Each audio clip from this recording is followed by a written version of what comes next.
Okay, today I'm doing dill pickles, so I thought I'd fire up the camera and bring you guys in on this. I've saved up about 10 pounds of pickles. I like to pick them when they're about that big, and I stick them in a Ziploc bag, remove the air, and stick them in the crisper drawer of my refrigerator until I get enough. If you just leave them in your refrigerator, they'll get old and wrinkly rather quick, but if you stick them in a bag, they'll keep for a couple weeks. So I just keep picking them until I get enough, and then I get my ingredients together. I've still got a large amount of dill coming. I'll pick about 10 or 12 of those heads, and then I also order dill in case I don't have enough dill out in the garden. I'll order dill off of eBay. It's really cheap, and I'll get them in these big jugs. I like a lot of garlic in it. I've got some canning salt. Don't use regular salt that's got iodine in it because it can brown your whatever you're pickling. I like to use bay leaves. That's the old-fashioned kosher way or Jewish way, and then I like them a little spicy, so I'll use those dried up jalapenos or use crushed red pepper. Maybe I want some pickling spice. Sometimes I use that, sometimes I don't though. And then I'll use yellow mustard.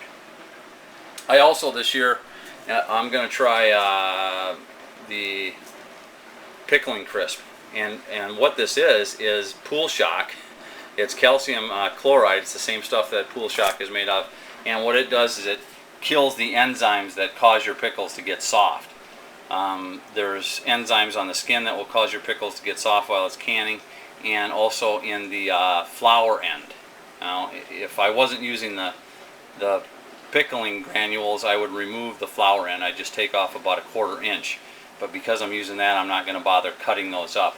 And how do you tell the flower end of the cucumber from the stem end? Well, the stem end is always going to be the dark end. The flower end is the light end. Got my processor water going. It's red hot and boiling. And I've got my brine on. Now, I've seen all kinds of recipes for brine. So, you know, this isn't your grandmother's video. This isn't the ball book video. This is my video. This is how I do it. You know, you're welcome to do it your way and put up your video on it, but this is how I'm doing it. So my recipe for brine is 2 quarts of water, 1 quart of 5% white vinegar, and then I use 1/2 cup of kosher salt or pickling salt, and I also put in a little less than 1/2 cup of sugar. I like a little sweetness in there with the tartness. Now, you don't have to do that. I've made it without that before, and it turns out just fine. Okay, I don't boil my lids or my jars. I stick them in the sanitizer mode of my dishwasher, and I go with that, and it works fine for me. But, you know, if you prefer to boil them up and sanitize them that way, then go for it. Whatever works for you. Ow! That is bloody hot, man. Bloody hot. Bloody hot.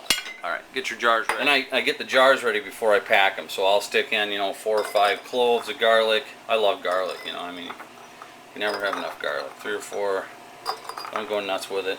Nothing has to be perfect. It's perfect for me. And then, you know, some of them I want little heat, so I'll throw that in there, throw some peppers in there, some garlic, a bay leaf in each of them.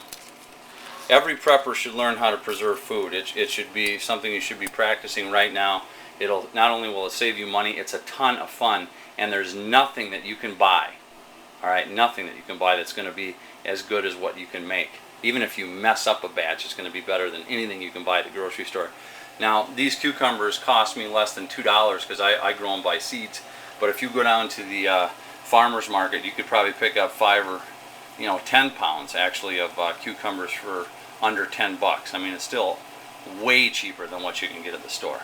And it's so much better. So I like to stick 1/4 teaspoon of mustard seeds in each quart. And I used my dehydrated jalapenos in there.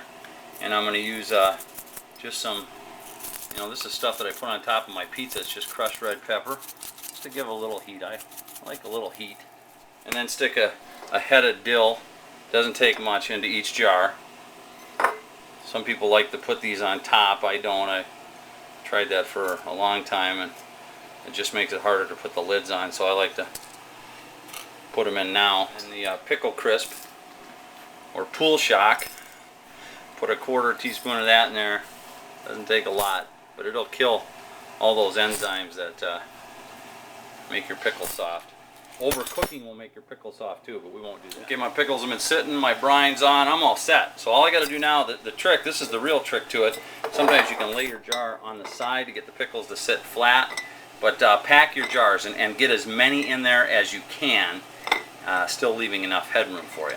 This is, I'm going to need 2 hands for this guy, so I'll show you this. And then when I get them all packed in, I'll still stick in a couple teaspoons of dill, the dried dill, and then I'm ready to put my brine in. Don't be afraid to shake these around to get those pickles down. Got my brine going here.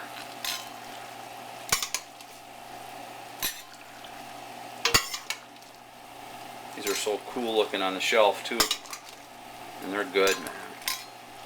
Good pickles. Okay, leave that 1/4 inch of head space on there, and you're ready to go. Okay, I've got them all ready to go. I actually was only able to get 6 quarts out of that. Usually with a bowl full I can usually get 7. That's the way it works. Okay, 10 minutes, no more than 15. Have it you know, really boiling before you put it on, and then put your quarts in there and let it go to work. So there you go. In less than an hour I've got 6 quarts of dill pickles put away, Grandma's way.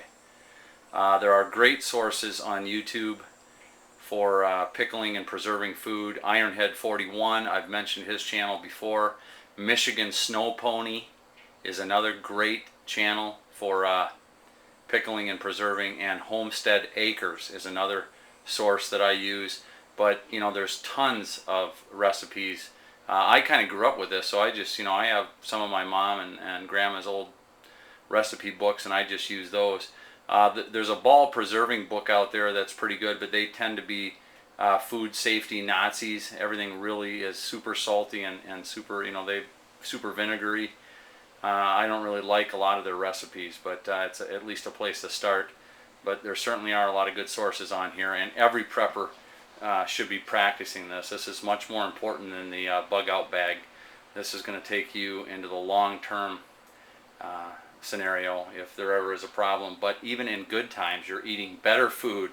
You're going to feel better about your self-sufficiency, and it's cheap. It'll save you money, and it's fun. And these make great gifts. This is way better than anything you can buy at Target or off eBay for your friends and family when you give them a jar of pickles. I mean, honestly, you know, my friends and family, when I give these away, this is what they're, you know, writing me about on the Christmas cards, and this is what, you know, they can't wait for next year, you know, to get their pickles. It's something they look forward to. Or you know, whether it's the applesauce or whether it's the roasted coffee, these kind of homemade gifts carry a lot more weight. Anyway, I just thought I'd put this up for you guys. This would be a good practice for any prepper. Talk to you later, guys. Bye-bye.